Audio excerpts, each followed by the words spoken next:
ఒక financial asset ని by చేయాలంటే థింగ్స్ ఏమేమి ఉంటాయి దాని గురించి కూడా మాట్లాడుకున్నాం. ఇప్పుడు అందులో ఉండే అకౌంటింగ్ టర్మ్స్ గురించి మాట్లాడుకుందాం.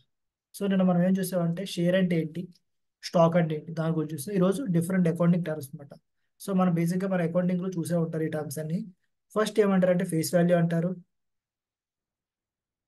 ఫస్ట్ ఇది ఫేస్ వాల్యూ, నామినల్ వాల్యూ, పార్ వాల్యూ. సో ఈ మూడింటికి నేమ్ కూడా సేమ్, ఏదైనా ఒకటే. కొన్నిసార్లు మన ఫైనాన్షియల్ స్టేట్మెంట్స్ లో ఫేస్ వాల్యూ చూపిస్తారు, కొన్నిసార్లు నామినల్ వాల్యూ అంటారు, కొన్నిసార్లు పార్ వాల్యూ అంటారు. సో ఎవరన్నా ఈ మూడు పేర్లతో పిలిచిన సేమ్ ఒకటే మీనింగ్ ఉంటుంది అనమాట. సో మనం ఏమనుకోవచ్చు అంటే ఫేస్ వాల్యూ, నామినల్ వాల్యూ, పార్ వాల్యూ అంటే ఏంటంటే the price of the security at the time of issue. So ఇది ఎలా జరుగుతుందని మనం ఐపీఓ అనేది మాట్లాడుకున్నాం. ఐపీఓ అంటే ఏమనుకుంటాం, ఫస్ట్ టైం కంపెనీ ఏం చేస్తుంది, పబ్లిక్ కి షేర్లు ఇస్తుంది. కంపెనీ గివ్స్, ఎవరికి ఇస్తుంది, పబ్లిక్ కి షేర్లు ఇస్తుంది కదా. ఈ షేర్లు ఇచ్చినప్పుడు ఈ షేర్ సర్టిఫికెట్ లో రాసే వాల్యూని ఫేస్ వాల్యూ అంటారు. అంటే నా ఒక్క షేర్ వాల్యూ ఎంత ఉంటుందని చెప్పి కొన్ని కంపెనీస్ ఏం చెప్తారు, నా షేర్ వాల్యూ రూపీస్ 1 అని చెప్పి, కొన్నిసార్లు రూపీస్ 2 అని చెప్పి, రూపీస్ 5, రూపీస్ 10 ఇలా మెన్షన్ చేస్తారన్నమాట. దీన్ని మన ఫేస్ వాల్యూ అంటారు. చూడండి, at the time of issue, ఎప్పుడైతే ఇష్యూ జరుగుతుందో అప్పుడు ఇచ్చే ప్రైస్ ని ఫేస్ వాల్యూ అంటారు. చూడండి, face value is decide by the company when it offer shares at time of issue. ఎవరు డిసైడ్ చేస్తారు, కంపెనీ మాత్రమే డిసైడ్ చేస్తుంది. ఈ ప్రైస్ ని కంపెనీ డిసైడ్ చేస్తుంది, దీన్ని ఫేస్ వాల్యూ అంటారు. ఈ does not change over the time. అంటే ఈ రోజు నేను రూపీ 1 అని చెప్పి నా ఫేస్ వాల్యూ డిసైడ్ చేశాను అనుకోండి, అది కంపెనీ ఎన్ని ఇయర్స్ ఉందో అన్ని ఇయర్స్ వరకు కూడా ఇదే ఉంటుంది. బట్ ఈ పాయింట్ ఏం చెప్పారంటే ఇది కంపెనీ ఓవర్ ద టైంలో చేంజ్ అవ్వదని చెప్తారు, కానీ కొన్ని రేర్ కేసెస్లో చేంజ్ అవుతుంది. రేర్ కేసెస్లో చేంజ్ అవుతుంది, బట్ వెరీ రేర్ కేస్ అనమాట. జస్ట్ మీరు గుర్తుపెట్టుకోవాల్సింది ఏంటంటే ఇది ఎప్పుడు చేంజ్ అవ్వదు గుర్తుపెట్టుకోండి. ఆ రేర్ కేసెస్ మనం ఇప్పుడు ప్రెసెంట్ చూడట్లేదు. Next, nominal value or par value or just another names for it. So వీటి మనం ఎనదర్ నేమ్స్ అనుకోవచ్చు, సేమ్. అర్థమైంది కదా.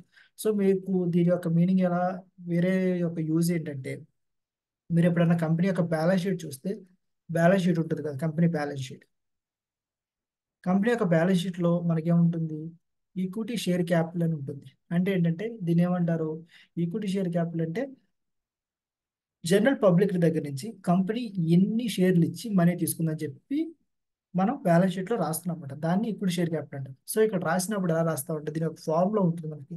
దీని number of shares into face value అంటారు. సో మనం ఇది ఎప్పుడు రికార్డ్ చేసినప్పుడు ఎలా రికార్డ్ చేస్తాం అంటే, ఎగ్జాంపుల్ ఒక కంపెనీ 100 షేర్లు జనాలకు ఇచ్చింది అనుకో, జనరల్ పబ్లిక్ కి 100 షేర్లు ఇచ్చారు. ఒక్కొక్క షేర్ వాల్యూ రూపీ 1 అనుకోండి.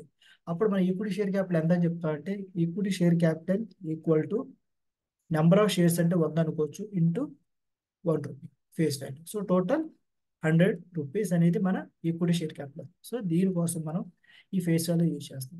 సో ఇంకొక యూజ్ ఏదైనా ఉందంటే ఈ ఫేస్ వాల్యూకి, ఇంకో యూజ్ ఏంటంటే డివిడెండ్స్ పేమెంట్స్ కోసం. కంపెనీ డివిడెండ్స్ అంటే ఏంటంటే, ఎప్పుడైతే కంపెనీ ప్రాఫిట్స్ అరేంజ్ చేస్తుంది అనుకోండి, ప్రాఫిట్ చేసినప్పుడు వాళ్ళు ఏంటి, లాభాలు ఎక్కువ వచ్చాయి కాబట్టి వాళ్ళు ఏమనుకుంటారంటే, ఒక ఇయర్లో నేను 10% ఆఫ్ నా ప్రాఫిట్స్ని నేను షేర్ హోల్డర్స్కి ఇద్దాం, జనరల్ పబ్లిక్ని 10% ఇద్దామని డిసైడ్ అయ్యారు. ఈ 10% ఎలా క్యాలిక్యులేట్ చేస్తారంటే, ఈ ఫేస్ వాల్యూ అని ఉంటుంది కదా, ఆ ఫేస్ వాల్యూ మీద వాళ్ళు క్యాలిక్యులేట్ చేస్తారు అనమాట. ఫేస్ వాల్యూ రూపీ ఉందనుకోండి, 10% అంటే ఎంత వస్తుంది, 0.1. ఇట్లా క్యాలిక్యులేట్ చేస్తారు. సో ఇది యూజ్ అనమాట, ఫేస్ వాల్యూ మీద క్యాలిక్యులేట్ చేస్తారు. ఈ రెండు యూజెస్ ఉంటాయి అనమాట, దీని యొక్క ఫేస్ వాల్యూ, నార్మల్ వాల్యూ, పార్ వాల్యూ. నెక్స్ట్ నెక్స్ట్ మనం మాట్లాడుకునే కాన్సెప్ట్ ఏదైనా ఉందంటే బుక్ వాల్యూ అంటారు. సో బుక్ వాల్యూ అంటే దాని మీనింగ్ కూడా ఉంది. మనం బుక్స్ లో ఏదైతే వాల్యూ కంపెనీకి రాస్తున్నామో అదే బుక్ వాల్యూ అనమాట. It is the price calculated by the company and record in the books. అంటే ఏంటి, కంపెనీ క్యాలిక్యులేట్ చేస్తున్న price and it is record in the books అనమాట. So they deduct all the debt and arrive at the price or value.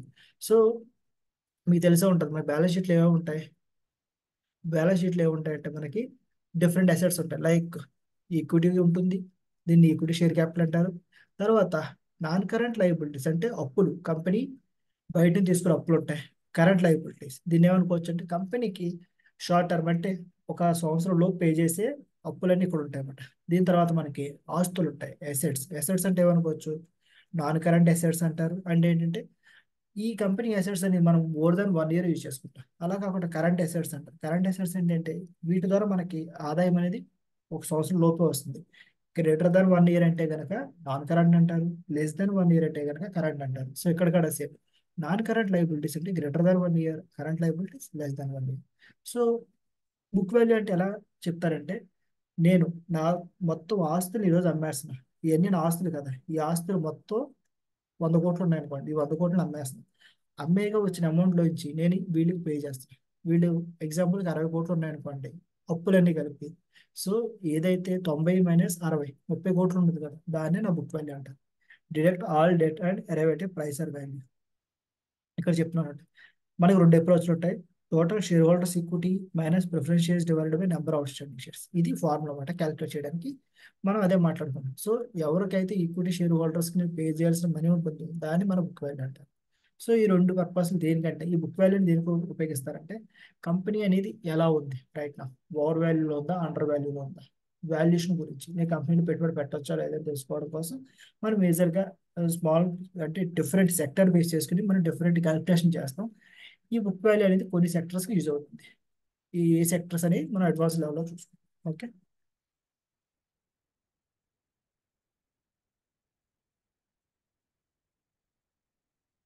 Next చూడండి. Next మన concept ఏంటంటే market value అంటారు. దాన్ని ఏమనుకోవచ్చు అంటే, it is the price listed on the stock exchange or price which is traded on the market. అంటే ఏంటంటే market value, మీరు ఏదైనా కంపెనీ చూసారనుకుంటే, లైక్ మన ఇండియాలో చాలా కంపెనీస్ ఉంటాయి. ఎగ్జాంపుల్కి నేను రిలయన్స్ అనే కంపెనీ మీరు ఇన్వెస్ట్మెంట్ చేద్దామని డిసైడ్ అయ్యారు అనుకోండి. రిలయన్స్ అనే కంపెనీ యొక్క మార్కెట్ వాల్యూ ఎంత అని ఎవరిని అడిగారు అనుకోండి, మీరు ఎలా చెప్తారంటే, ఆ కంపెనీ యొక్క ప్రైస్ ఎక్కడ ట్రేడ్ అవుతుంది, ఎక్స్చేంజ్ అని ఉంటాయి. మనకి ఎక్స్చేంజ్ రెండు ఉంటాయి, ఒకటి ఎన్ఎస్సి అంటారు, ఒకటి బిఎస్సి అంటారు. ఈ స్టాక్ ఎక్స్చేంజెస్ అనమాట. ఏదైతే కంపెనీ లిస్ట్ అయిందో స్టాక్ మార్కెట్లో, ఆ కంపెనీ షేర్లు అనేది ఇంకా ట్రేడ్ అవుతూ ఉంటాయి. సో ట్రేడ్ అవడం అంటే ఏంటంటే బయింగ్ అండ్ సెల్లింగ్ జరుగుతుందన్నమాట. Trading means buying and selling. కొనేవాళ్ళు ఉంటారు, అమ్మేవాళ్ళు ఉంటారు. సో ఇలా అమ్ముతున్నప్పుడు, కొంటున్నప్పుడు ఏమవుతుంది, ప్రైస్ అనేది పెరుగుతుంటుంది, పడుతూ ఉంటుంది, పెరుగుతుంటుంది, పడుతుంది, ఇలా ప్రైస్ అనేది ఫ్లక్చుయేట్ అవుతుంది. సో ఏదైతే ప్రైస్ మీరు పర్టికులర్ పాయింట్ ఆఫ్ టైంలో, లైక్ ఎగ్జాంపుల్ ఈ రోజు ఎంత, మనకి 19th ఫిబ్రవరి కాబట్టి, ఈ రోజు నా రిలయన్స్ షేర్ ఎంత ఉందని తెలుసుకోవాలంటే మనకి ఆల్రెడీ 3:30 అయింది కాబట్టి మార్కెట్ అనేది క్లోజ్ అయిపోతుంది. సో ఈ టైంకి రిలయన్స్ షేర్ 2,000 రూపాయలు ఉందనుకోండి, ఈ ప్రైస్కి కొంతమంది పర్సన్స్ అమ్మేవాళ్ళు రెడీగా ఉన్నారు, కొనేవాళ్ళు కూడా 2,000కి రెడీగా ఉన్నారు చెప్పి మీనింగ్ అనమాట. సో అదే ప్రైస్, మార్కెట్ వాల్యూ అంటే ఏంటంటే price listed in the stock exchange or price at which traded in the market. ఏ ప్రైస్లో ట్రేడ్ అవుతుందో ఆ ప్రైస్ కానీ, లిస్ట్ అయిన ప్రైస్ కానీ. దాని తర్వాత నెక్స్ట్ మనం మాట్లాడుకునే నెక్స్ట్ ఏమంటే ఫేర్ వాల్యూ అంటారు. ఫేర్ వాల్యూ అంటే ఏమవుతుందంటే, మీరు ఒక కంపెనీ చూసారు అనుకోండి, కంపెనీ ఏం చెప్తారు, నా వాల్యూ అనేది 100 రూపాయలు అని చెప్తుంది కంపెనీ. ఇది ఎవరు చెప్పారు, కంపెనీ డిసైడెడ్ 100 రూపాయలు అని చెప్పి. బట్ పబ్లిక్ ఏమంటున్నారు, లేదు మీ కంపెనీ వాల్యూ అనేది, కొంతమంది ఏమంటారంటే 120 రూపీస్ ఉంటుందంటారు, కొంతమంది 80 రూపీసే ఉంటుందంటారు. సో నాకు ఏ ప్రైస్ అనేది క్లారిటీ లేదు కాబట్టి అప్పుడు మనం ఏం చేస్తామంటే కొన్ని కొన్ని టెక్నిక్స్ యూజ్ చేసి ఈ కంపెనీ యొక్క ఫ్యూచర్ని ప్రిడిక్ట్ చేస్తామన్నమాట. అంటే ఏంటంటే ఈ కంపెనీ నెక్స్ట్ 5 to 10 yearsలో ఎలా గ్రో అవుతుంది, గ్రోత్ ఫోర్కాస్ట్ చూసి దీని యొక్క వాల్యూని మనం డిసైడ్ చేస్తాం. డిసైడ్ చేసినప్పుడు మనకి 106 రూపీస్ వచ్చింది అనుకోండి, మనం ఏం చెప్తాం అంటే this is the fair value. అంటే యాక్చువల్గా ఉన్న కంపెనీ వాల్యూ 100 రూపాయలే, కానీ ఉండవలసిన వాల్యూ 106 రూపాయలు. సో ఇది ఎలా క్యాలిక్యులేట్ చేసామంటే మనం డిఫరెంట్ టెక్నిక్స్ ఉపయోగించి చూడండి. It is rightly valuing or estimating the price of an or share. మనం రైట్గా ఒక వాల్యూని ఎస్టిమేట్ చేస్తామన్నమాట. తర్వాత it is used by the investors to get a clear picture of price was otherwise to be overvalued అంటున్నారు. ఇప్పుడు చూడండి, ఉండాల్సింది ఉన్న ప్రైస్ ఏమో 100 రూపాయలు ఉంది, కానీ ఉండాల్సింది 106 రూపాయలు ఉంది. దాని మీనింగ్ ఏమవుతుంది, నేను యాక్చువల్గా బయట మార్కెట్లో కొనాలంటే ఈ వస్తువు 106 రూపాయలు కొనాలి, బట్ నాకు 100 రూపాయలకి ఇస్తున్నారంటే దీన్ని ఏమనుకోవచ్చు, అండర్ అంటే తక్కువలో ఉందని అర్థం. దీన్ని అండర్ వాల్యూడ్ అంటారు.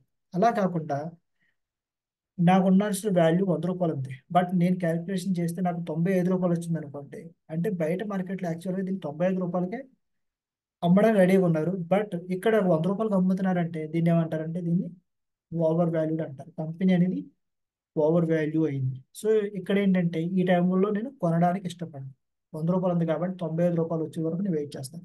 అలా కాకుండా 106 రూపాయలు అనేది వాల్యూ వచ్చింది అనుకోండి, 100 రూపాయలు దొరుకుతుంది కాబట్టి ఇక్కడ నేను కొనడానికి ఇష్టపడతాను. సో మనం ఎలా గుర్తుపెట్టుకోవచ్చు అంటే, అండర్ వాల్యూ అయినప్పుడు ఏం చేస్తాం మనం, బయింగ్ ఇంట్రెస్ట్ చూపిస్తాం. అదే ఓవర్ వాల్యూ అయినప్పుడు మనం బయింగ్కి ఇంట్రెస్ట్ చూపించాం. అలాగే అండర్ వాల్యూ అయినప్పుడు సెల్లింగ్ లో అంటే అమ్మడానికి ఇంట్రెస్ట్ చూపించాం. అదే ఓవర్ వాల్యూ అయినప్పుడు మనం అమ్మడానికి ఇంట్రెస్ట్ చూపిస్తాం. సో ఇది మనం గుర్తుపెట్టుకోవాలన్నమాట. ఇది కండిషన్. చూడండి, a company calculates its fair value annually and in case of takeovers మిడ్జెస్ shares assets are bought at fair value. So దీన్ని ఏమంటారంటే కంపెనీ యొక్క ప్రైస్ అనేది ఎప్పుడు క్యాలిక్యులేట్ చేస్తారు ఫేర్ వాల్యూ. అసలు మన కంపెనీ ప్రైస్ అనేది కరెక్ట్గా ఉందా లేదా మార్కెట్లో వాళ్ళు కొంతమంది యాన్యువల్లీ చేసుకుంటారు. లేదనుకోండి ఎప్పుడైనా టేక్ ఓవర్స్ అంటే ఏంటంటే మీ కంపెనీని వేరే వాళ్ళు ఏమైనా కొంటాకి రెడీగా ఉన్నారు అనుకోండి, అప్పుడు వాళ్ళు ఏమంటారు, ఓకే మేము మీ కంపెనీ కొంటాకి రెడీగా ఉన్నాం, ఈ ప్రైస్ అంతా చెప్పండి అంటారు. సో అప్పుడు కంపెనీస్ ఏం చేస్తాయి, డైరెక్ట్ ఈ ప్రైస్ కాకుండా వాళ్ళు వాల్యుయేషన్ చేసుకుని మాది 106 రూపీస్ ఉంది, ఇంత అమౌంట్ ఇస్తే నేను నా కంపెనీ అమ్మేస్తానని చెప్తాను. సో ఈ వాల్యుయేషన్ కోసం ఇచ్చేస్తాను. It is individually calculated based on various factors such and demand, supply, risk factors, returns and different things ఉంటాయి అన్నమాట. మనం ఇవన్నీ ఏంటంటే అడ్వాన్స్ లెవెల్స్ అంటాం. ఎందుకంటే ఒక కంపెనీ వాల్యుయేషన్స్ కి మనకి ఒక కాన్సెప్ట్ ఉంది, దాన్ని ఏమంటారంటే ఫైనాన్షియల్ మోడలింగ్ అంటారు. ఫైనాన్షియల్ మోడలింగ్, ఈక్విటీ రీసెర్చ్ అంటారు. సో వీటిలో ఏం చేస్తామంటే మనం ఈ యొక్క కంపెనీస్ యొక్క వాల్యూస్ ని మనం ఐడెంటిఫై చేస్తాం. వీటి ద్వారా ఐడెంటిఫై చేసి ఈ కంపెనీ అనేది ఓవర్ వాల్యూ అయిందా అండర్ వాల్యూ అని చెప్తాం. దాన్ని బేస్ చేసుకొని వాళ్ళు డిఫరెంట్ పీపుల్ మార్కెట్లో ఉండే వాళ్ళు ఏంటంటే వాళ్ళు మన అడ్వైస్ తీసుకొని వాళ్ళు ఇన్వెస్ట్ చేయడమా లేకపోతే వద్దనుకోవడమా వాళ్ళు చేస్తూ ఉంటారు. సో మీ జాబ్స్ ఎలా ఉంటాయంటే ఈ కాన్సెప్ట్స్ నేర్చుకున్నారు కానీ మీరు ఈ కంపెనీస్ లో జాయిన్ అవ్వడానికి స్కోప్ ఉంటుంది. ఈక్విటీ రీసెర్చ్ ఫర్మ్స్ అని చెప్పి financial modelling related valuation firms ఉంటుంది. సో ఇలాంటి వాటిల్లో మీకు స్కోప్ ఉంటుంది ఇవి నేర్చుకోవడం వల్ల.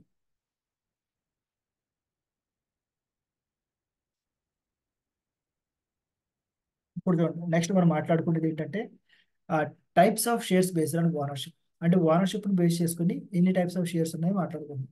సో బేసిక్గా మనం చూస్తుంటే ఇండియాలో ఇది మాత్రం ఉంటుంది, common stock or equity stock అని ఉంటుంది, ఈక్విటీ షేర్స్ అని ఉంటాయి.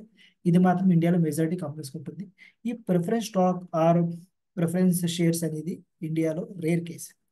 ఇండియాలో కాదు, వరల్డ్లో కూడా ఎక్కడెక్కడ చాలా రేర్ కేసెస్ దొరుకుతాయి. ఎందుకంటే ఈ కాన్సెప్ట్ని చాలా మంది స్టాప్ చేసేసారు, దీనివల్ల అడ్వాంటేజ్ లేదని చెప్పి. ఇప్పుడు చూడండి, కామన్ స్టాక్ అంటే ఏమనుకోవచ్చు అంటే represent ownership in a company. అంటే మీరు ఏమనుకోవచ్చు, మీరు కనుక ఒక షేర్ రిలయన్స్ షేర్ కొనాలనుకోండి మిమ్మల్ని అందులో షేర్ హోల్డర్ అంటారు. మీరు ఎప్పుడన్నా ఒక షేర్ కొని మీ దగ్గర పెట్టుకున్నారనుకోండి ప్రతి ఎవ్రీ ఇయర్ వాళ్ళు ఏం చేస్తారు, మీకు ఒక నోటీస్ పంపిస్తారు. ఏమని, ఏజిఎం అంటే యాన్యువల్ జనరల్ మీటింగ్ నోటీస్. దాంట్లో ఏం చెప్తారంటే మా కంపెనీ యొక్క యాన్యువల్ జనరల్ మీటింగ్ జరుగుతుంది పర్టికులర్ డేట్లో, మీరు ప్రెజెంట్ అయ్యి మీ యొక్క ఒపీనియన్స్ షేర్ చేయండి అని చెప్తారు. వాళ్ళు ఏమంటారు అందులో, మేము ఇయర్లో ఇంత రిటర్న్స్ ఎర్న్ చేసాం, ఇన్ని లాభాలు వచ్చినాయి, దాంతోపాటు మేము ఈ డైరెక్టర్ని కొత్తగా అపాయింట్ చేద్దాం అనుకుంటున్నాం, మీరు ఓకేనా కాదని చెప్పి. సో దానికోసం మీరు ఇందులో పార్టిసిపేట్ చేయొచ్చు. ఇందులో పార్టిసిపేట్ ఏంటంటే మీకు ఒక్క షేర్ ఉన్నా కానీ మీరు షేర్ హోల్డర్ అవుతారు ఒక్క షేర్తో. So it represents the ownership in a company. చూడండి తర్వాత చెప్పాను ఓటింగ్ రైట్, అంటే మిమ్మల్ని ఓట్ వేయమని కూడా అడుగుతారు. లైక్ పర్టికులర్ ఒక డెసిషన్ ఉందనుకోండి, వాళ్ళు ఏమంటారు ఓ 2, 3, 4 ఇలా 4, 5 డెసిషన్స్ మెన్షన్ చేస్తారన్నమాట. మెన్షన్ చేసి మేము ఈ డెసిషన్ కోసం మీ యొక్క అప్రూవల్ తీసుకుంటాం, మీకు ఇంట్రెస్టా కాదని అడుగుతాం.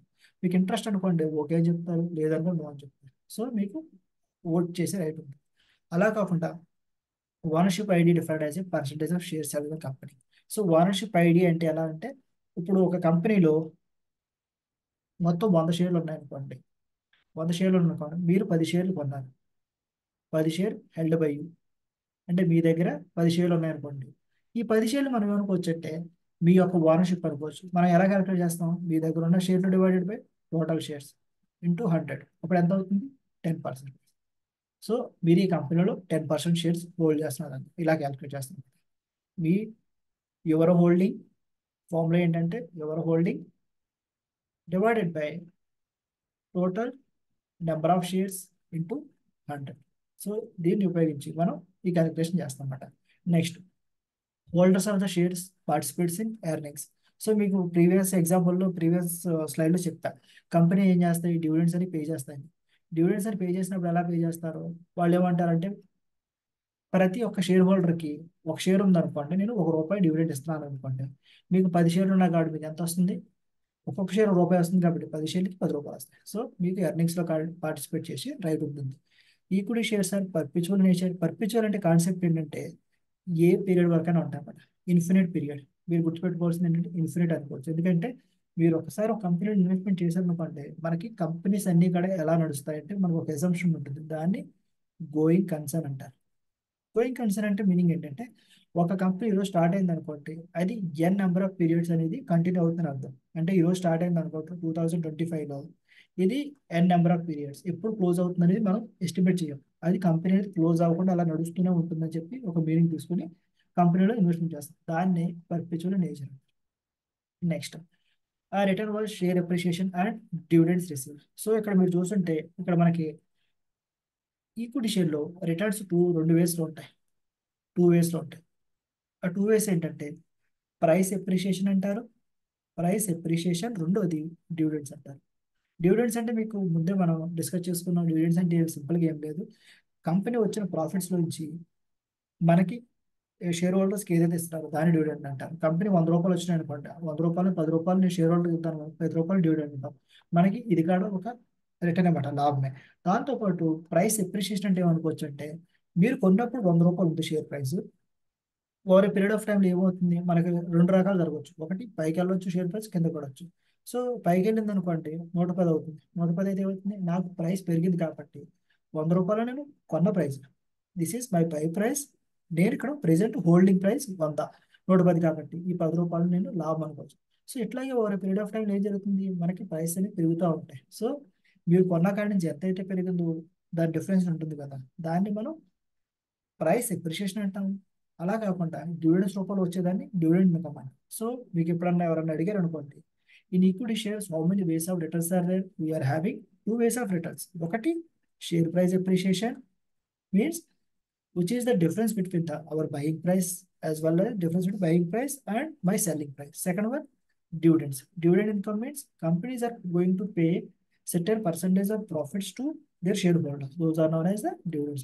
So ఈ రెండు వేస్ లో మనకి లాభాలు అనేది వస్తాయి బట్ కంపెనీలో ఇన్వెస్ట్మెంట్ చేసిన తర్వాత. దాని తర్వాత ప్రిఫరెన్స్ స్టాక్ గురించి చూసారనుకోండి, దీన్ని ఏమంటారంటే హైబ్రిడ్ షేర్స్ అంటారు. ఎందుకని హైబ్రిడ్ షేర్స్ అని అంటారంటే, యాక్చువల్గా ఇక్కడ ఏమంటారు, ఈక్విటీ షేర్లో కంపెనీ అనేది ఎప్పుడు కూడా నేను ఎంత డివిడెండ్ ఇస్తాను, డివిడెండ్ అంటే ఎంత పర్సంటేజ్ రేట్ ఇస్తాను, 10%, 12%, 15, 20, ఎంత ఇస్తారని కూడా ఇక్కడ మెన్షన్ చేయరు. ఇక్కడ ఎక్కడక్కడ మీరు చూస్తుంటే ఎక్కడెక్కడ మెన్షన్ చేయలేదు అనమాట. బట్ ఇక్కడ ఏం జరుగుతుందంటే, మీరు కంపెనీలలో పార్ట్ ఆఫ్ ఓనర్ అవుతారు, బట్ మీకు దాంతో పాటు ఇంకో థింగ్ ఏం వస్తుందండి అడిషనల్గా, పేడ్ ఫిక్స్డ్ డివిడెండ్స్. ఫిక్స్డ్ అంటే ఏంటంటే వాళ్ళు ఎప్పుడైతే ఈ ప్రిఫరెన్స్ షేర్స్ ఇష్యూ చేస్తారు మార్కెట్లో, అప్పుడే 12% ఆర్ 10% అని ఫిక్స్ చేస్తారు అనమాట. ఇంత పర్సంటేజ్ ఆఫ్ డివిడెండ్ మేము ప్రతి ఇయర్ మీకు పే చేస్తాం, మా కంపెనీకి లాభాలు వచ్చినా నష్టాలు వచ్చినా మాకు మీకు సంబంధం లేదు, మేమైతే ఇంత పర్సంటేజ్ పే చేస్తామని చెప్తారు. దాన్ని ఫిక్స్డ్ డివిడెండ్స్ అంటారు. కొన్నిసార్లు ఏం చెప్తారంటే assets in term of benchmark. ఇక్కడ బెంచ్ మార్క్ అంటే ఏమనుకోవచ్చు అంటే, ఒకవేళ ఏదైనా ఒక సంవత్సరంలో నేను 12% ఈక్విటీ డివిడెండ్ అనేది పే చేస్తున్నాను అనుకోండి, ఈక్విటీ డివిడెండ్, వీళ్ళేం చెప్తారంటే ప్రిఫరెన్స్ స్టాక్లో ఎప్పుడైతే మీరు 12% డివిడెండ్ పే చేస్తున్నారు కాబట్టి నా ఈక్విటీ డివిడెండ్ ప్లస్ 2%. అంటే దీని మీనింగ్ ఏంటంటే, నేను ఏ ఇయర్ అయితే డివిడెండ్ పే చేస్తానో ఈక్విటీ, నార్మల్గా ఈక్విటీ డివిడెండ్ 12% ప్లస్ నేను ఇస్తున్న ఎక్స్ట్రా 2%, అప్పుడేమవుతుంది 14%. సో ఇట్లా కొన్నిసార్లు బెంచ్ మార్క్ కింద పెట్టుకుని కంపెనీస్ అనేది డివిడెండ్స్ పే చేస్తాయి. చూడండి, having higher claims on assets then equity share holders. So ఈ పాయింట్ మీనింగ్ ఏంటంటే, సడన్ గా మనం ఏదైనా కంపెనీలో పెట్టుబడి పెట్టినప్పుడు ఏం జరగవచ్చు, ఆ కంపెనీ మంచిగా పర్ఫామ్ చేసి ప్రాఫిట్స్ వచ్చినాయి అనుకోండి, మన షేర్ వాల్యూస్ కూడా పెరుగుతూ ఉంటాయి. సడన్ గా అదే కంపెనీ కనుక నష్టాల్లోకి వెళ్ళి లాస్ అయింది అనుకోండి, అప్పుడు ఏమవుతుంది, మనం లాస్ అవడానికి ఛాన్స్ ఉంటుంది. సో అప్పుడు ఏం చేస్తారంటే, కంపెనీ మొత్తం లాస్ అయిపోయింది, అప్పుడు డెటార్స్ ఉంటారు కదా, లైక్ ఎలాంటి క్రెడిటార్స్, ఎవరైతే కంపెనీకి లోన్స్ ఇచ్చారో వాళ్ళు ఏమంటారు, నా అమౌంట్ నాకు కావాలంటారు. అప్పుడు ఏంటంటే వాళ్ళు మొత్తం అమ్మేసిన తర్వాత కొంత అమౌంట్ మిగులుతుంది కదా, ఆ ఆస్తులను అమ్మేస్తాం, అమ్మేసిన తర్వాత ఈ లోన్స్ అప్పులు అన్ని కట్టేస్తాం, కట్టిన తర్వాత కొంత అమౌంట్ మిగిలినప్పుడు అప్పుడు ఇద్దరు పార్టీలు మిగిలిపోతారు. ఒకటి ప్రిఫరెన్స్ షేర్స్ మిగులుతాయి, ఈక్విటీ షేర్ హోల్డర్స్ మిగులుతారు. వీళ్ళిద్దరు మిగిలినప్పుడు అప్పుడు ఏం చెప్తారంటే, వీళ్ళకి ఫస్ట్ ప్రిఫరెన్స్ ఇస్తారు, లాస్ట్ ఏదన్నా బ్యాలెన్స్ మిగిలితే వీళ్ళు తీసుకుంటారు. ఏమి మిగలలేదు అనుకోండి, వీళ్ళ దగ్గరికి ఏమి రాదు, జీరో. సో దాన్ని హయ్యర్ క్లైమ్స్ అంటారు అనమాట. సో నెక్స్ట్ పాయింట్ చూస్తే నో ఓటింగ్ రైట్స్ అంటారు. సో ఇక్కడ మనం ఏం మాట్లాడుకున్నాం, మీకు ఏదైనా డెసిషన్లో ఓట్ చేసే రైట్ ఉంటుంది ఈక్విటీ షేర్స్ ఉంటాయి కదా, అదే కానీ ప్రిఫరెన్స్ షేర్స్ ఉన్నారనుకోండి, మీకు ఓట్ చేసే రైటే లేదు. సో మీ దగ్గర ఎన్ని షేర్లు ఉన్నా కానీ మీరు జస్ట్ కంపెనీలో ఓనర్ అవుతారు తప్ప మీకు ఓటింగ్ పవర్స్ ఉండవు. జనరల్లీ ఏం చెప్తున్నారు, not listed and no scope for capital appreciation as no participation in the company's profits. So company profits లో మనం పార్టిసిపేట్ చేయం. అండ్ ఇంకోటి చెప్తున్నారు చూడండి, ఏం చెప్తున్నారు, no scope for capital appreciation. Capital appreciation ఎప్పుడు వస్తుంది, ఎప్పుడైనా కంపెనీ అనేది స్టాక్ మార్కెట్ లో లిస్ట్ అయింది అనుకోండి, స్టాక్ ఎక్స్చేంజ్ లో, అప్పుడు ఏం జరుగుతుంది, బయ్యర్స్ ఉంటారు, సెల్లర్స్ ఉంటారు. వీళ్ళిద్దరూ ఏం చేస్తారు, అమ్మే వాళ్ళు అమ్ముతూ ఉంటారు, కొన్ని వాళ్ళు కొంటూ ఉంటారు. ఇలా కొనడం వల్ల ఏమవుతుంది, ప్రైసెస్ అని చేంజ్ అవుతాయి. అలా కాకుండా ఇవి ఎక్కడక్కడ లిస్ట్ అవ్వలేదు అనుకోండి, వాటి ప్రైసెస్ అనేది ట్రేడే అవ్వవు, కాబట్టి ఎవరో కొనరు, ఎవరో అమ్మరు. సో అందుకోసం మన క్యాపిటల్ అప్రిషియేషన్ అనేది ఉంటుంది. సో ఇది ఒక అడ్వాంటేజ్ మాట. ఇవి డిఫరెంట్ టైప్స్, టూ టైప్స్ ఉంటాయి మన బేసిక్ గా. కామన్ స్టాక్స్ అంటారు, ఇంకోటి ప్రిఫరెన్స్ స్టాక్స్ అంటారు. అయితే మన ఇండియాలో చూస్తుంటే మనకి ఓన్లీ వన్ టైపే ఉంటాయి, వన్ టైప్ మోస్ట్లీ. అదే మన యూఎస్లో చూసుకుంటే క్లాసెస్ ఉంటాయన్నమాట. క్లాసెస్ ఏ, క్లాస్ బి, క్లాస్ సి అని చెప్పి. సో ఈ క్లాసెస్ గురించి మీకు కన్ఫ్యూజ్ అవ్వద్దు. క్లాసెస్ అంటే ఏంటంటే, ఈ క్లాస్లో షేర్స్ ఎలా ఉంటాయంటే మీకు రైట్స్ అనేది డిఫర్స్ అవుతాయి. ఓటింగ్ అంటే మీ క్లాస్ ఏ షేర్లో అనుకోండి, మీ దగ్గర ఒక షేర్ ఉంటే నాలుగు ఓట్ నాలుగు ఓట్లు వస్తాయి మీకు. అలా కాకుండా క్లాస్ బి అనుకోండి, ఒక షేర్ ఉంటే రెండు ఓట్లు రావచ్చు. క్లాస్ బి అనుకోండి, మీకు నాలుగు షేర్లు ఉంటే ఒక ఓటు రావచ్చు. సో ఇట్లా వాళ్ళు డిఫరెంట్ డిఫరెంట్ క్లాసెస్గా క్రియేట్ చేసి మనకి ఈ షేర్స్ని క్రియేట్ చేస్తారు. సో ఈ క్లాస్ ఆఫ్ షేర్స్ ఎందులో అవైలబిలిటీ ఉంటాయి, మన గూగుల్ కంపెనీ ఉంది కదా, గూగుల్ కంపెనీకి ఉంటాయి. గూగుల్ని ఆల్ఫాబెట్ అంటారు, అందులో ఉంటాయి. నెక్స్ట్ యాపిల్, వీటిలో మనం చూడొచ్చు మేడం ఈ క్లాసెస్ ఆఫ్ షేర్స్. ఇండియాలో రేర్ కేసెస్ ఉంటాయి.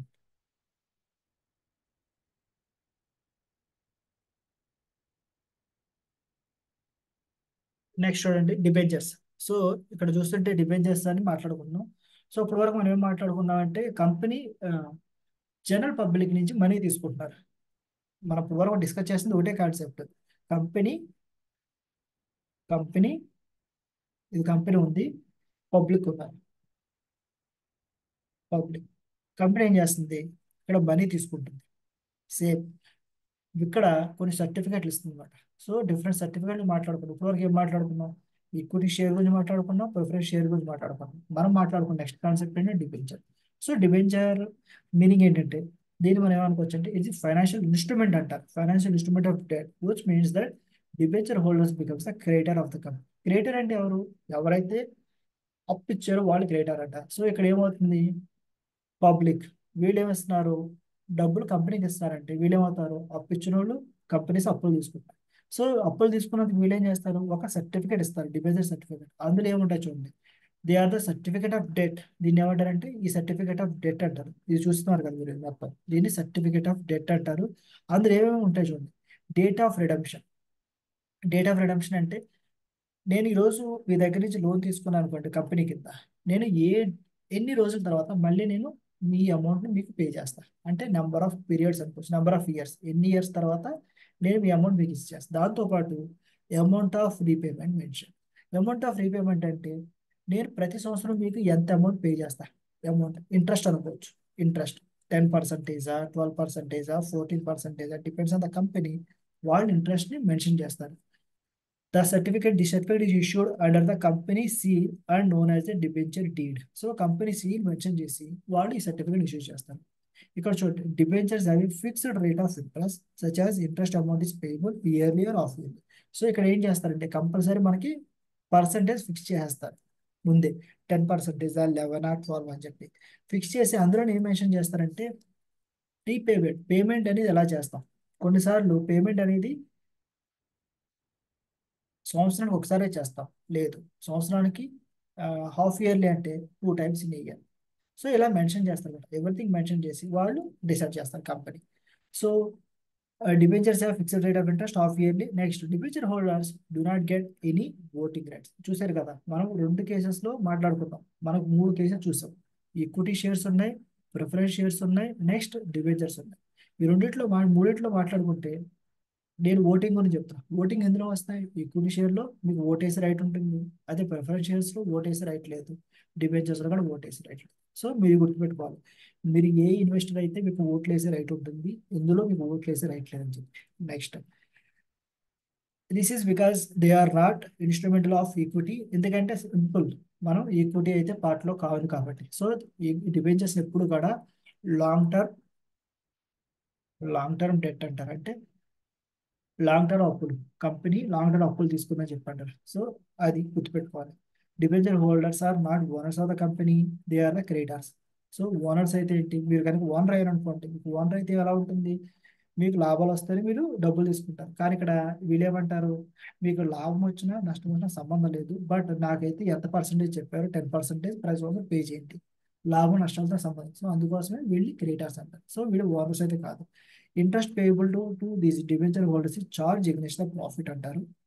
So these payments has to made even in case of loss. సో మనం ఏమనుకోవచ్చు అంటే, చార్జ్ ఎగ్నెస్ట్ ఆఫ్ ప్రాఫిట్స్, మనకు రెండు రకాల ప్రాఫిట్స్ ఉంటాయి. ప్రాఫిట్ అండ్ లాస్ అకౌంట్ ఉంటుంది కదా మనకి, దీన్ని profit and loss account statement అంటారు. మన ప్రాఫిట్ ఆఫ్టర్ ట్యాక్స్ వస్తుంది. సో దీన్ని ఎలా క్యాలిక్యులేట్ చేస్తాం, కంపెనీ ఎర్న్ చేసే ఆదాయాలు లైక్ రెవెన్యూస్ ఉంటాయి, దాంతోపాటు కొన్ని ఎక్స్పెన్సెస్ ఉంటాయి, ఈ ఎక్స్పెన్సెస్ అన్ని పోను మనకి ఈ ప్రాఫిట్ అండ్ లాస్ అనేది క్రియేట్ అవుతుంది. కంపెనీ నష్టాల్లో ఉందో లాభాల్లో ఉందని చెప్పి.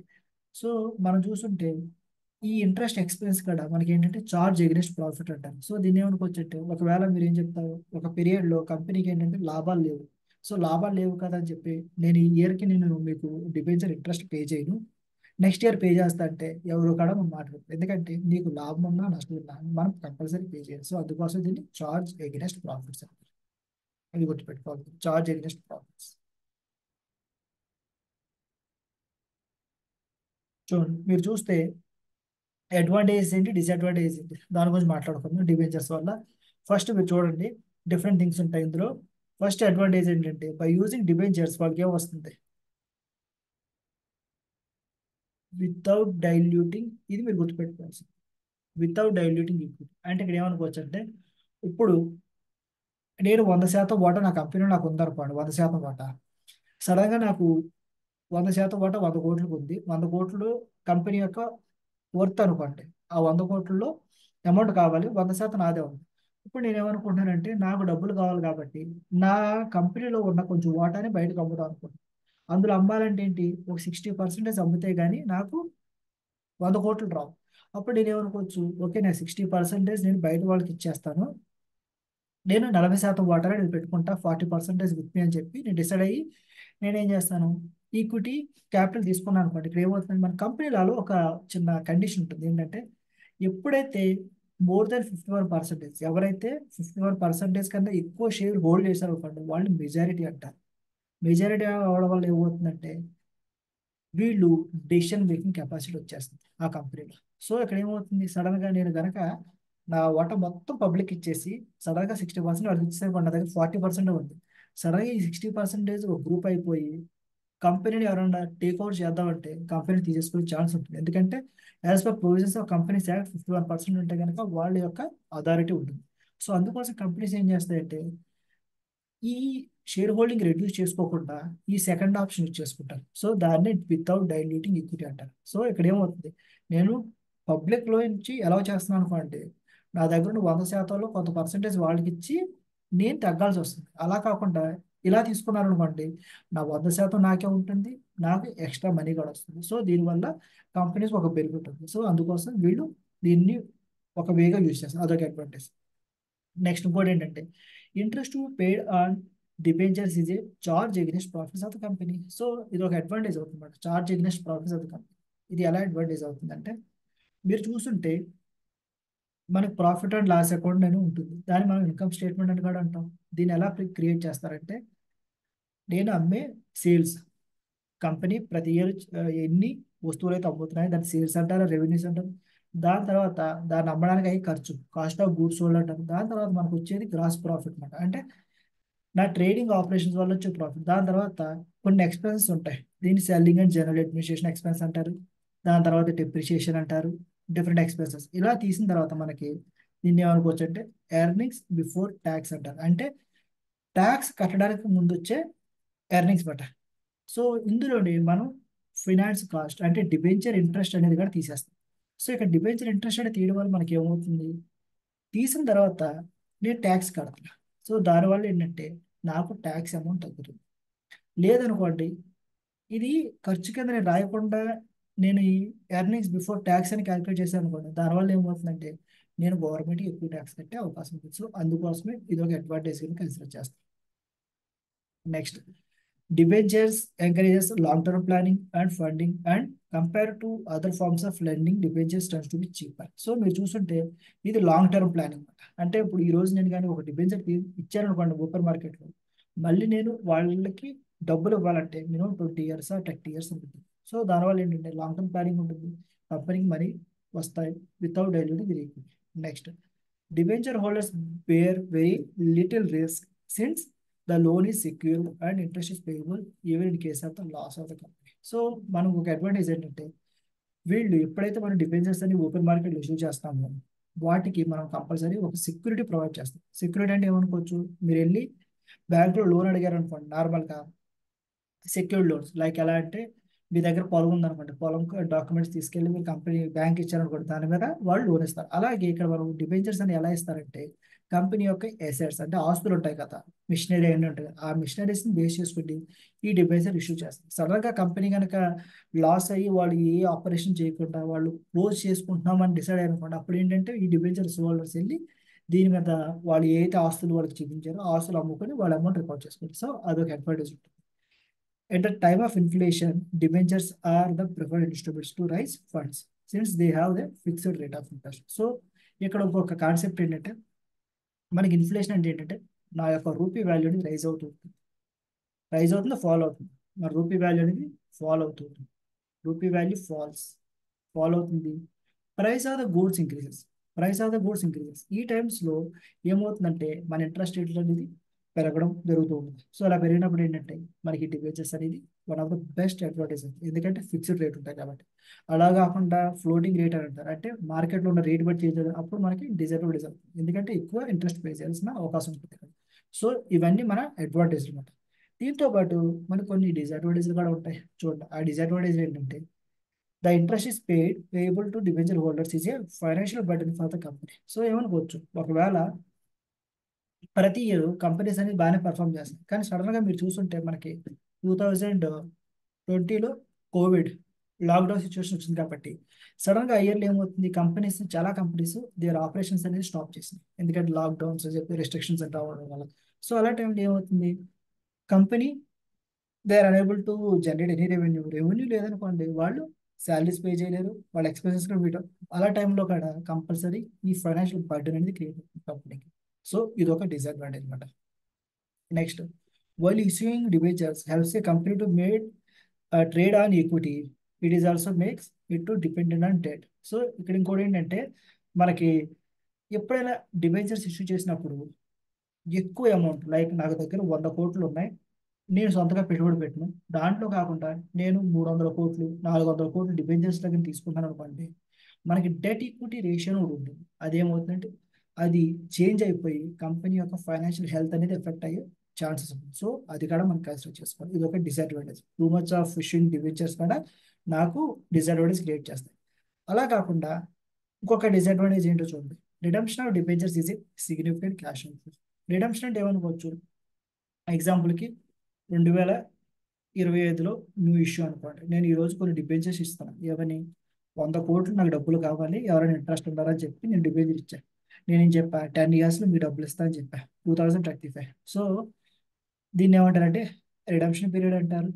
రిడమ్షన్ అంటే నేను ఏ ఇయర్లో మీకు డబ్బులు ఇస్తున్నాను దాన్ని రిడమ్షన్ అంటారు, దీన్ని ఇష్యూ పీరియడ్ అంటారు. ఏ ఇయర్లో మీ దగ్గర డబ్బులు తీసుకుంటాం దాన్ని ఇష్యూ అంటారు, ఏ ఇయర్లో డబ్బులు వెనక్కి ఇచ్చేస్తున్నాం దాన్ని రిడమ్షన్ అంటారు. సో ఎప్పుడైతే తీసుకుంటున్నప్పుడు కంపెనీ హ్యాపీ, ఎందుకని 100 కోట్లు డబ్బులు వస్తున్నాయి కాబట్టి వాళ్ళ బిజినెస్ చేసి మంచిగా ప్రాఫిట్స్ ఎర్న్ చేద్దామని థింక్ చేస్తారు. సడన్గా ఏమైందంటే 2035లో కంపెనీ 100 కోట్లు ఏం చేయాలి, పేమెంట్ చేయాలి, ఎందుకంటే మనం కండిషన్ పెట్టాం కదా, after 10 years I'm going to repay, redemption చేస్తాను చెప్పి. సో ఇక్కడ ఏమొచ్చు, outflow of company which can imbalance the liquidity. సడన్గా ఏమవుతుంది, 10 years తర్వాత కంపెనీ మంచిగా ప్రాఫిట్స్ వచ్చి క్యాష్ బ్యాలెన్స్ ఉందనుకోండి, గుడ్, క్యాష్ బ్యాలెన్స్ మంచిగా ఉంటే గుడ్ పొజిషన్ ఉన్నట్టే.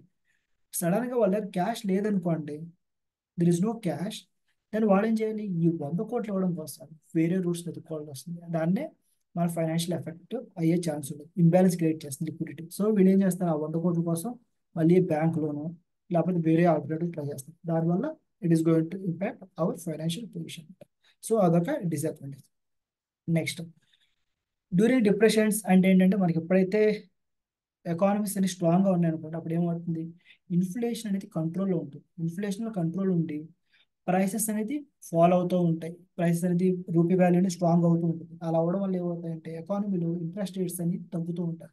ఇలా తగ్గినప్పుడు ఏమవుతుందంటే నేను 14% ఇస్తానని చెప్పినప్పుడు ఓపెన్ మార్కెట్లో 12%కే నాకు ఫండ్స్ దొరికే ఛాన్స్ ఉంది. సో ఈ సిచ్యువేషన్లో డిప్రెషన్ ఎప్పుడైతే ఒక ఎకానమీ అనేది డిప్రెషన్కి వెళ్ళిందో అప్పుడు మనకి కొంచెం లాస్ అయ్యే ఛాన్స్ ఉంది. సో ఇవన్నీ మన డిసడ్వాంటేజ్.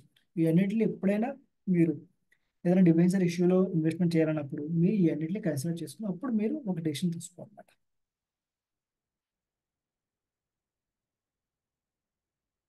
ఇప్పుడు చూడండి, మనం ప్రస్తుతానికి ఇప్పుడు ఏం చూస్తాం, డిబెంచర్స్ అంటే ఏంటో చూసాం, దాని తర్వాత వాటి యొక్క లాభాలు ఏంటో చూసాం, నష్టాలు ఏంటో చూసాం. మొత్తం అన్నీ అయిన తర్వాత ఇప్పుడు మనం చూస్తున్న నెక్స్ట్ థింగ్ ఏంటంటే ఆ, అసలు డిఫరెంట్ టైప్స్ ఆఫ్ డిబెంచర్స్ ఏంటి. ఫస్ట్ మనం ఏమనుకోవచ్చు అంటే సెక్యూర్ డిబెంచర్స్. సెక్యూర్డ్ అంటే ఏమనుకోవచ్చు, ఇక్కడ చూడండి సెక్యూర్డ్.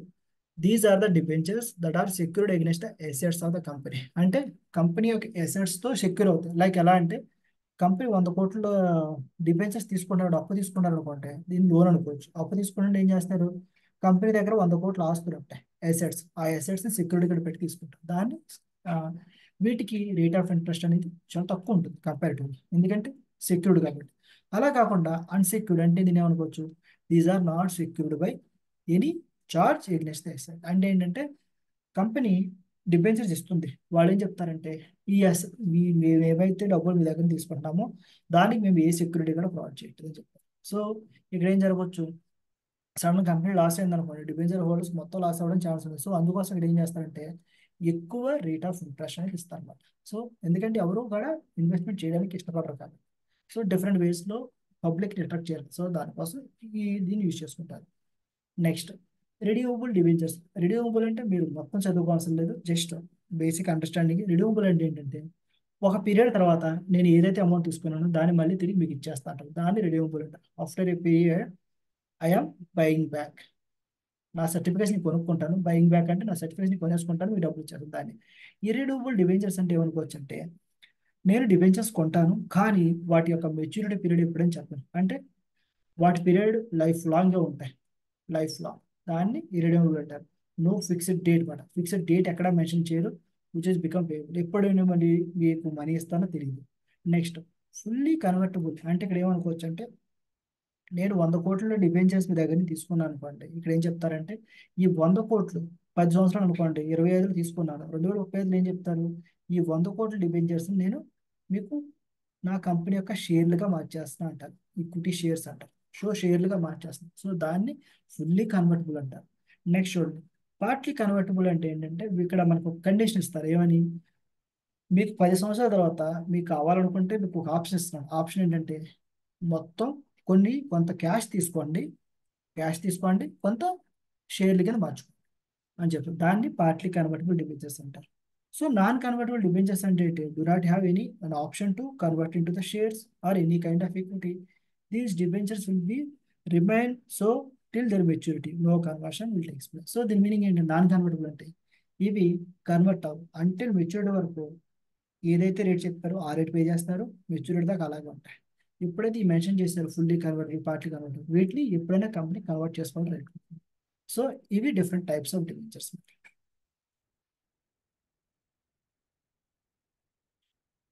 ఇక్కడ వరకు ఎవరికైనా డౌట్స్ ఏమైనా ఉన్నాయా, ఇక్కడ వరకు డౌట్స్ ఎవరికైనా ఉంటే ఒకసారి డౌట్స్ అడగండి, లేదంటే ముందుకు ప్రొసీడ్ అయిపోయి.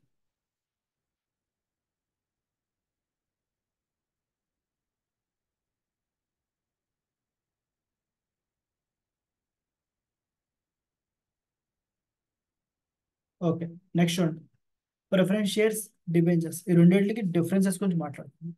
అసలు మనం ప్రిఫరెన్స్ షేర్స్ అంటే దాని ఒక డెఫినేషన్ తెలుసుకుందాం, డిబెంచర్స్ అంటే డెఫినేషన్ తెలుసుకుందాం.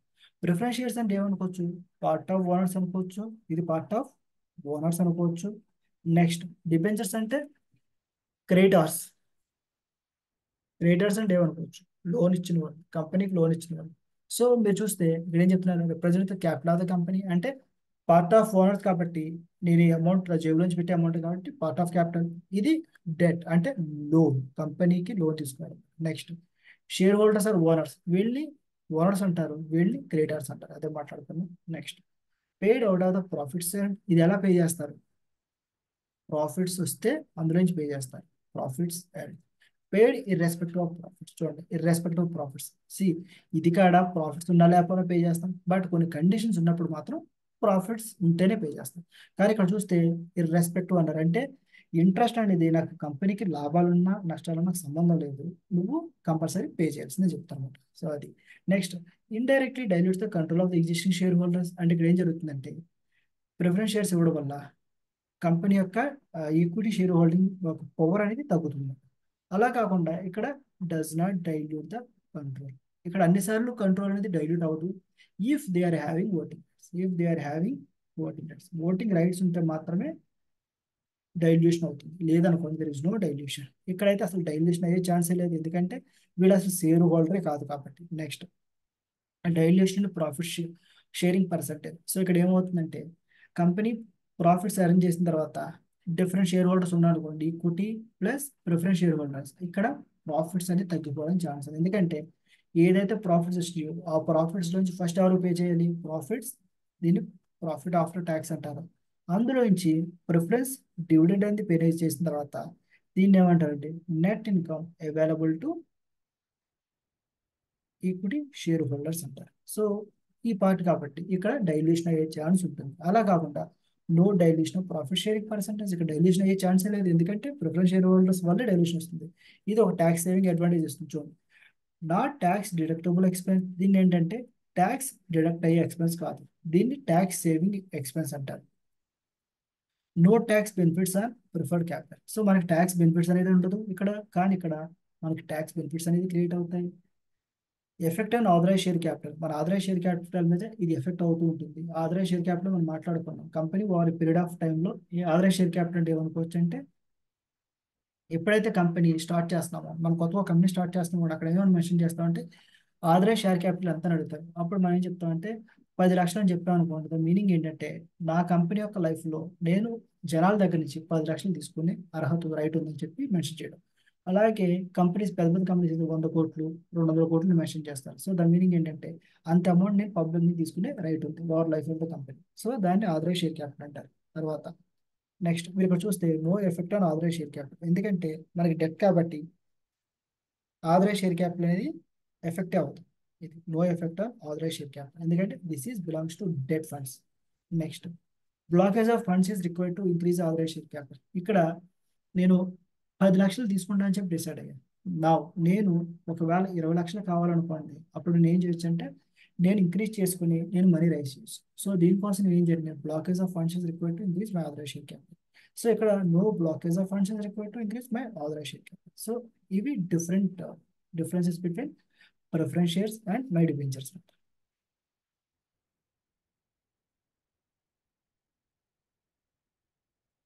మనం ఇప్పుడు దాకా ఏం మాట్లాడుకున్నామంటే ఒకవేళ నా కంపెనీ ఇండియాలో ఉంది, ఇండియన్ కంపెనీ,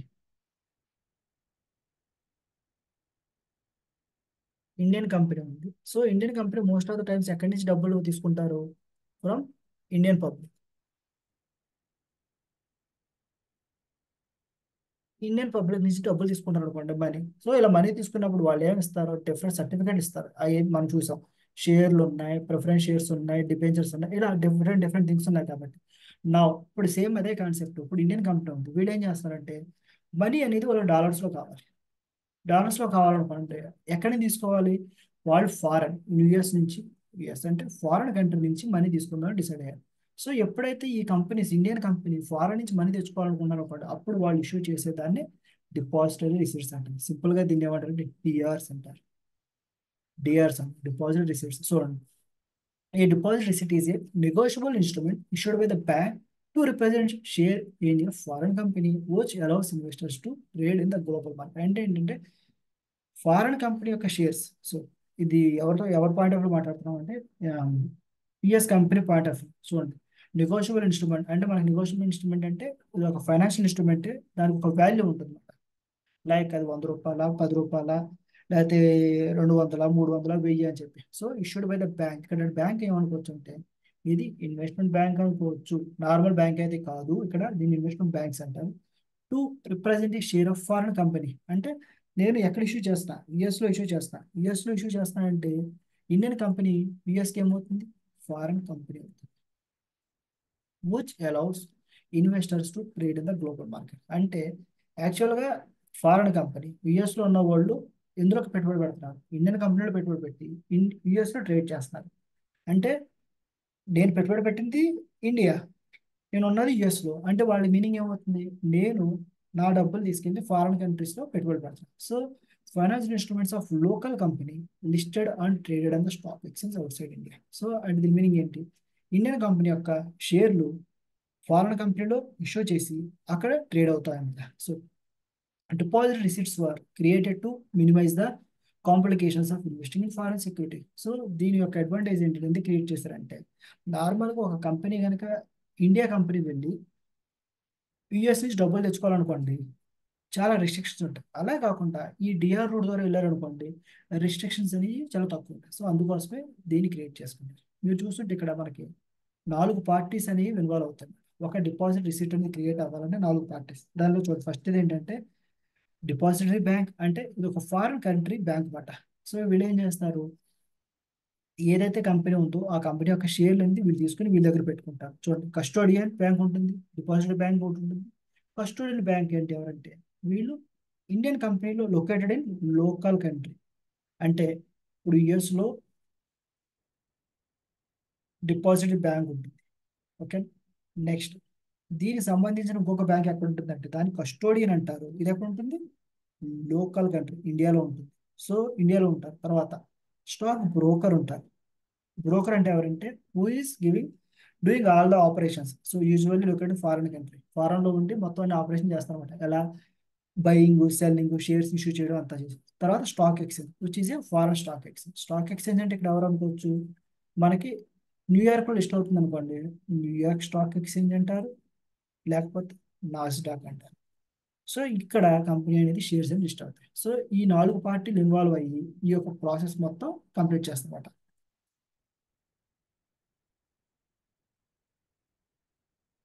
ఇప్పుడు చూడండి అసలు ఆ ప్రాసెస్ ఎలా జరుగుతుందని చెప్పి చెప్తున్నారు అనమాట. ఇక్కడ చూస్తే ఫస్ట్ అసలు ఈ ప్రాసెస్ ఎలా స్టార్ట్ అవుతుందంటే ఇక్కడ చూస్తే మనకి ఎన్ని కంపెనీస్ ఉన్నాయి, deposit the securities of Indian company with custodian bank agent of deposit. అది చూడండి ఫస్ట్ ఏం చేస్తారు, ఇండియన్ కంపెనీ ఉంది కదా, ఇండియన్ కంపెనీ ఏం చేస్తుంది, ఇది ఇండియన్ కంపెనీ ఇక్కడ, అంటే ఎవరు ఎక్కడ ఉన్నారు వీళ్ళు, ఇండియాలో ఉన్నారు. ఇది మొత్తం ఇండియా, ఇది యుఎస్ఏ.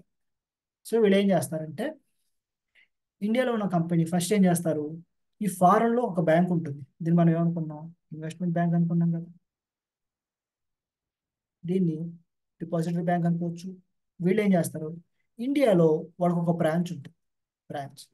వాళ్ళు ఏం చెప్తారంటే ఈ బ్రాంచ్ దగ్గరికి వెళ్ళి ఇండియన్ కంపెనీకి మీరు వెళ్ళి ఈ కంపెనీలో మీ యొక్క షేర్లు డిపాజిట్ చేసింది, లైక్ ఒక 1,00,000 షేర్లు ఉన్నాయనుకోండి, ఆ 1,00,000 షేర్లు మీరు అటు తీసుకెళ్ళి ఈ బ్యాంకులో ఇచ్చేయండి, నాది ఇండియన్ బ్రాంచ్ కాబట్టి ఆ బ్రాంచ్లో డబ్బులు ఇచ్చేయండి అని చెప్తారు. షేర్లు ఇచ్చామని చెప్తారు, డబ్బులు కాదు, షేర్లు ఇవ్వమని చెప్తారు. ఎన్ని షేర్లు, 100,00,000 షేర్లు ఉన్నాయి కాబట్టి.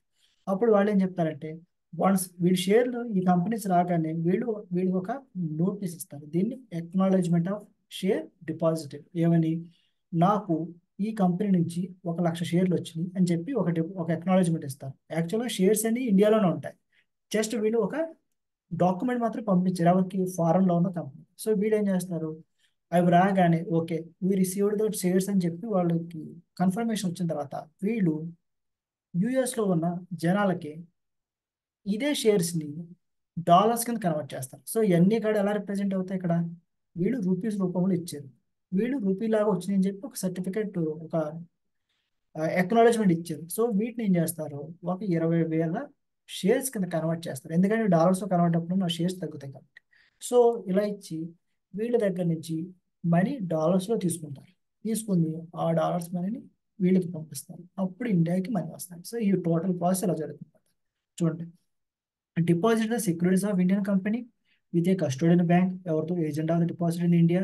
The custodian bank makes the acknowledgement. చూడండి కస్టోడియన్ బ్యాంక్ అక్నాలెడ్జ్మెంట్ ఇస్తారు, ఇచ్చిన తర్వాత డిపాజిట్ యుఎస్, ఎవరు యుఎస్ లో ఉన్న డిపాజిటరీకి ఇస్తారన్నమాట. తర్వాత the depository in the US then issue the ADRs. అంటే దీన్ని ఏమనుకోవచ్చు, డిపాజిట్ రిసీట్స్ అని గుర్తుపెట్టుకోండి, ఏడిఆర్స్ ఏంటి గుర్తుపెట్టుకోవద్దు, just ADRs to the investors in the US. So US లో ఉండే ఇన్వెస్టర్కి ఇస్తారన్నమాట. ఇచ్చిన తర్వాత ఏమవుతుంది, the receipt of US receipts in the hands of depository. And passed on to Indian company. అర్థమైంది కదా. వన్స్ వీళ్ళు డబ్బులు ఇస్తారు డాలర్స్లో, అయ్యే డబ్బుల్ని వీళ్ళకి ఇస్తారు, డైరెక్ట్గా ఇండియన్ కంపెనీ డబ్బులు వస్తాయి. సో ఇది టోటల్ ప్రాసెస్ అవుతుంది. దీన్ని ప్రాసెస్ ఆఫ్ డిపాజిటరీ అంటారు. నెక్స్ట్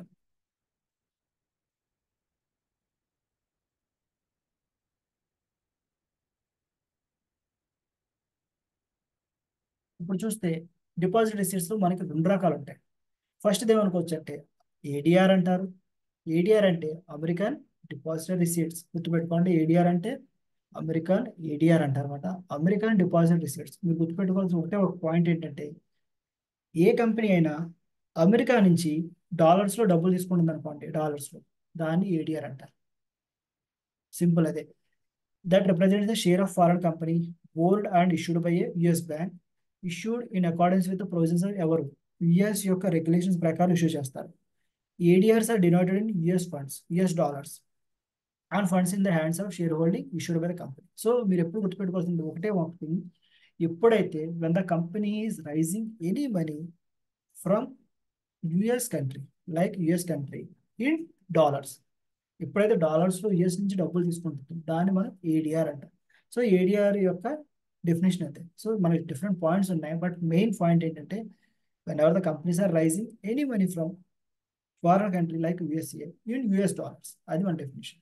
సో వాటి యొక్క ఫీచర్స్ ఏంటంటే ఏడిఆర్స్ అని యుఎస్లో డాలర్స్లో డినామినేట్ అవుతాయి, యుఎస్ డాలర్స్లో. నెక్స్ట్ అవి ఎలా ట్రేడ్ అవుతాయంటే సేమ్ వే సెక్యూరిటీస్. అంటే మనకి యుఎస్లో ఏమేమి కంపెనీస్ ఉంటాయి, గూగుల్, దాన్ని ఆల్ఫాబెట్ అంటారు. యాక్చువల్గా ఆల్ఫాబెట్ అని ట్రేడ్ అవుతుంటుంది. Next Facebook, Microsoft, Apple. So ఇవన్నీ కంపెనీస్ ట్రేడ్ అవుతాయి కాబట్టి ఈ అన్ని ఎలా ట్రేడ్ అవుతాయో పెరుగుతూ ఉంటుంది జరుగుతుంది. అలాగే మన ఏడిఆర్స్ కూడా ట్రేడ్ అవుతూ ఉంటాయి. The ADR holder has the same rights and advantage as that of the owners of the shares in India. ఇండియాలో షేర్ హోల్డర్స్కి ఏవైతే రైట్స్ ఉంటాయో అయ్యే రైట్స్ వీడి కూడా ఉంటాయి. Next ADR president ownership in the Indian company. So ADR కూడా మనకి ownership ఉంటుందని చెప్తారు అనమాట. Next ADRs pay the dividends in US dollars. So మనకి ఏడిఆర్స్లో మనం ఇండియన్ షేర్ హోల్డర్కి డివిడెండ్ పే చేస్తాం, ఎలా పే చేస్తాం, అలాగే ఏడియాస్లో కూడా డివిడెండ్ పే చేస్తాం, కానీ ఆ డివిడెండ్ అనేది డాలర్లో పే చేస్తాం అన్నమాట. Next the value of ADR fluctuates based on the price movement of underline share. So underline share అంటే ఏమనుకోవచ్చు అంటే ఇండియాలో ఉన్న రిలయన్స్ అనే కంపెనీ కనుక ఏడిఆర్ ఇస్తుంది అనుకోండి, ఈ రిలయన్స్ షేర్ ప్రైస్ అనేది పెరుగుతుంది అనుకోండి, ఏడిఆర్ అనేది పెరుగుతుంది. ఒకవేళ ఈ రిలయన్స్ షేర్ అనేది పడిపోతుంది అనుకోండి, ఏడిఆర్ షేర్ ప్రైస్ పడిపోతుంది. సో ఇలాగా దీని డిపెండ్స్ అయ్యి మన ప్రైస్ అని పెరుగుతూ ఉంటాయి, తరుగుతూ ఉంటాయి. నెక్స్ట్ ఇప్పుడు చూడండి ADR versus GDR. So GDR మనం సపరేట్ డెఫినేషన్ చెప్పుకోము, ఎందుకంటే ఒకటే గుర్తుపెట్టుకోండి, జీడిఆర్ అంటే ఏంటంటే money raised from any country. Money మనం రైజ్ చేస్తామన్నమాట. Money raised from any country, raised from any country other than any country other than USA. అంటే ఇక్కడ ఏం చెప్తామంటే మీరు ఏ కంట్రీ నుంచి డబ్బులు తీసుకోండి సంబంధం లేదు, అది మనం ఎలానే ఉండొచ్చు. జపానీస్ ఎన్ అంటారు, next yen, euro, pound, Singapore dollar, different any currencies, Chinese yuan, అలా ఏ కంట్రీ నుంచి అయినా మనం రైస్ చేసుకున్నా దాన్ని జీడిఆర్స్ అంటారు. అంటే గ్లోబల్ డిపాజిటరీ రిసీట్స్ అంటారు. దీన్ని గ్లోబల్ డిపాజిటరీ రిసీట్ అంటారు. సో అదర్ దాన్ అమెరికా నుంచి తీసుకుంటే మాత్రం దాన్ని గ్లోబల్ అంటారు. అదే అమెరికా నుంచి మనం డబ్బులు తీసుకున్నాము దాన్ని అమెరికన్ డిపాజిట్ రిసీట్స్ అంటారు. ఈ ఎవరు చేస్తారంటే ఈడిఆర్, జీడిఆర్ అండ్ ఎవరో చేస్తారంటే by Indian companies to raise capital from ఎక్కడి నుంచి, ఫారెన్ కంట్రీస్ నుంచి మనీ తెచ్చుకోవడం కోసం ఇండియన్ కంపెనీస్ చేస్తూ ఉంటాయి. The principal difference between ADR, GDR is the market where the issued and exchange they are listed. So ADR అనుకోండి, market ఎక్కడ, America, USA అవుతుంది. ఎక్కడ లిస్ట్ అవుతుంది, New York stock exchange or Nasdaq అవుతుంది. అలా కాకుండా ఇది అనుకోండి, మన సింగపూర్ తెచ్చుకుంటాం అనుకోండి, సింగపూర్ స్టాక్ ఎక్స్చేంజ్ లిస్ట్ అవుతుంది, సింగపూర్ డాలర్స్లో మనం వస్తుంది. సో ఇది difference. ADR is traded in the US stock exchange, and GDR is traded in the European stock exchange. Not only European, any stock exchange other than USA. Next, while ADR is issued by the US bank, GDR is issued by the international depository banks representing the foreign country companies stock trading globally. So ఇక్కడ global గా trade అవుతుంది, కానీ ఇక్కడ trade అయ్యేది ఏంటంటే only US లో trade అవుతుంది. దో ADRs issue Funds can be raised in the US stock market. Through GDR issue, funds can be raised in any country stock exchange except US. ఇది గుర్తుపెట్టుకోవాలి. మనం ఎక్కడి నుంచైనా రైజ్ చేస్తాం. Any country stock exchange except US. ఇది important point. ADR అయితే మాత్రం only America. అదే జీడిఆర్ అనుకుంటే any country except US. So అది మెయిన్ డెఫినేషన్ మీరు గుర్తుపెట్టుకోవాల్సింది.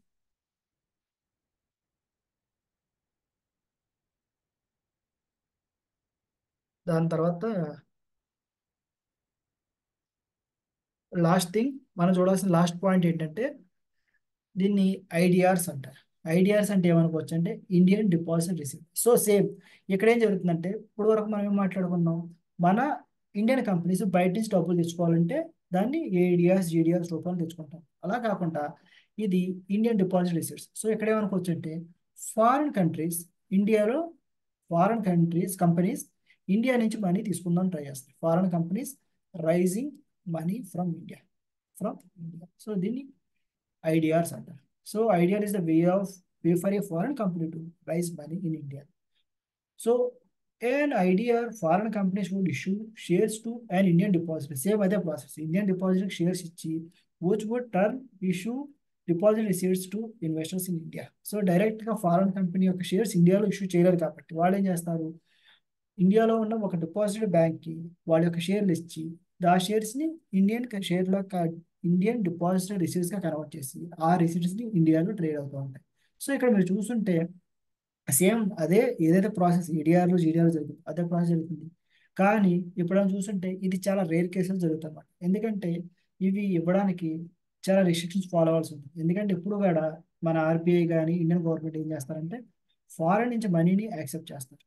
మనీ ఎందుకంటే మన డాలర్స్లో మనీ వస్తాయి కాబట్టి. అదే అవుట్ఫ్లో అవ్వాలనుకోండి మన డాలర్స్ అన్ని బయటికి వెళ్ళిపోతాయి కాబట్టి ఇది డాలర్ అనేది అవుట్ఫ్లో అవుతుంది కాబట్టి ఈ టైంలో most of the times companies అనేది యాక్సెప్ట్ చేయమాట. కంపెనీస్ కాదు ఆర్బీఐ అనేది యాక్సెప్ట్ చేయదు. ఎందుకంటే మన రిజర్వ్స్ అనేది ఫాలో అయ్యే ఛాన్స్ ఉంది. సో అందుకే అక్కడ కొన్ని రిస్ట్రిక్షన్స్ ఎక్కువ ఉంటాయి. So most of the companies IDRs అనేది ఉండవు. మీరు అబ్జర్వ్ చేస్తుంటే మన ఇండియాలో వెరీ రేర్ కేసెస్లో ఐడిఆర్స్ అనేది ఇష్యూస్ అయితే ఉంటాయి అన్నమాట.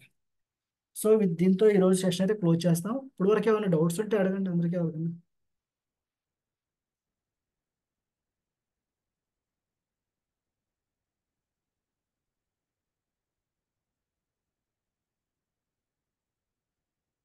ఎవరికైనా డౌట్స్ ఉంటే అడగండి.